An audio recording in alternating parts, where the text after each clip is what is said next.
Hello everybody, welcome to another Nephilim build. Today we're gonna whip it good as Kurama from Yu Yu Hakusho. As always, keep in mind that these videos are about capturing the spirit of the character rather than capturing their abilities perfectly. With that said, let's start with ability scores. Using point buy will make Wisdom and Dexterity 15. Kurama is agile and graceful, and he has that whole demon druid thing going on. Side note, Circle of Demons needs to be a subclass. Next we'll make Constitution 13, he survived a lot of explosions from Karasu. We'll make Charisma Intelligence 10, he's smart and charming, but neither are needed for this build, and lastly we'll dump Strength. Gonna take a wild guess and say the femboy isn't hitting the heavy weights. For species, Kurama is formerly a demon, but is currently incarnated as a human.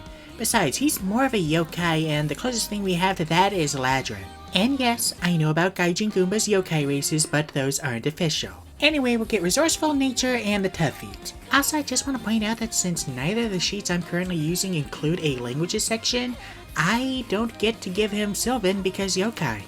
I'm gonna miss that joke. We'll make a custom background putting our increases into Wisdom, Dexterity, and Constitution. We'll also take Arcana and Perception, Proficiency with the Herbalism Kit, and the Lucky Feat. Moving on to class, we're going to start off as a monk. We'll get Strength and Dexterity saving throws and take Acrobatics and Insight for skills. We'll also be proficient with monk weapons and painter supplies. You know, for giggles. At level 1 we'll get Martial Arts and Unarmored Defense, and level 2 we'll get Monk's Focus, Unarmored Movement, and Uncanny Metabolism.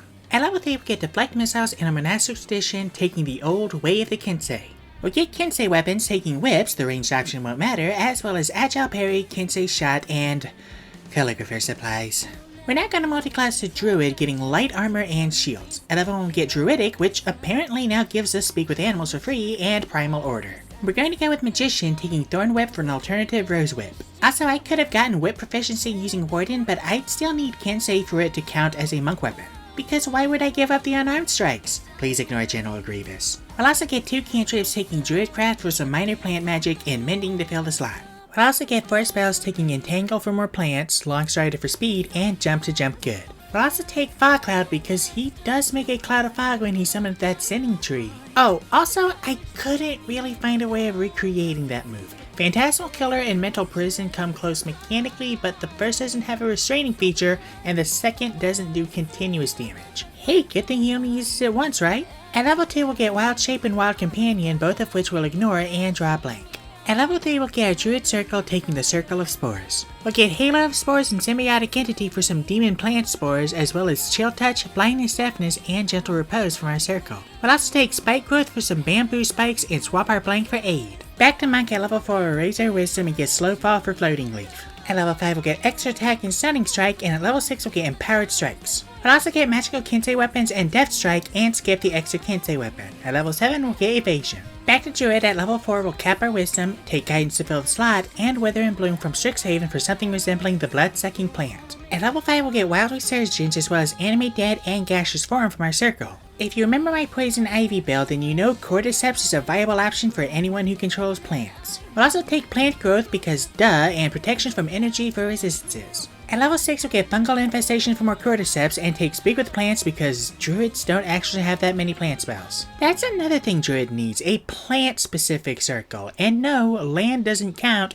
that's climate, not specifically plants. At level 7 we'll get Elemental Fury, I recommend Thunder Damage, and get Blight and Confusion from our circle, ignore the second. We'll also take Guardian of Nature to transform into Yoko Kurama. Primal Beast might sound tempting, but I recommend Great Tree since we use Dex and Wisdom instead of Strength. At level 8 we'll raise our Dexterity and take Grasping Bind for a bigger whip. At level 9 we'll get Cloud Kill and Contagion from our circle. The new Contagion is about as close to a Death Plant Seed as we'll get. The closest thing 5e has to a touch-based death countdown is the old Open Hand Monk's Quivering Palm, and we're obviously not getting that. We'll also take Locate Plants or Animals to fill the slot, and Wrath of Nature from Xanathars. At level 10 we'll get Spreading Spores and take Resistance to fill the slot, and Enhance Ability for Super Demon feats. At level 11 we'll take Wall of Thorns for our last plant spell. I'm still shocked that Druids don't have more of these. At level 12 we'll take the Boon of Combat Prowess, bumping Dexterity, and at Monk level 8 we'll take the Boon of Irresistible Offense, rounding off Dexterity. Our whip is going to be our main offensive option, so I want to make sure it's up to snuff. Now that we're level 20 we finally have our modifiers, we'll of course take a whip. Our AC with armor defense is 20, our movement speed is 45, and our average HP is 183 with 20 d8 hit dice. And with that, we are done. Now what can this build do? To start, we got plenty of battlefield hazards we can drop, and our Thorn Whip gives us some measure of forced movement to take advantage of that. We've also got a ton of movement to help kite enemies while staying out of our own hazards. We're also surprisingly solid in melee with a D8 reach weapon with extra damage from Death Strike, Symbiotic Entity, Elemental Fury, and Primal Beast if we use that version of Guardian of Nature. For weaknesses, almost everything we do requires concentration, including our demon transformation. We also have a limited number of focus points for Death Strike, so other uses of focus points aren't recommended. Also, Spore Druid is the closest fitting subclass, but it's still not very fitting. It takes a generous amount of stretching to make the spells and features fit. Weaknesses aside, this rose has many thorns. Thank you guys so much for watching. If you'd like to support my channel, there's a link to my Patreon down in the description. $1 a month gets you 2-day early access to my videos and access to all of my homebrew content. Let me know what you thought of this video down in the comments, and I'll see you all next time when I make Shadow the Hedgehog.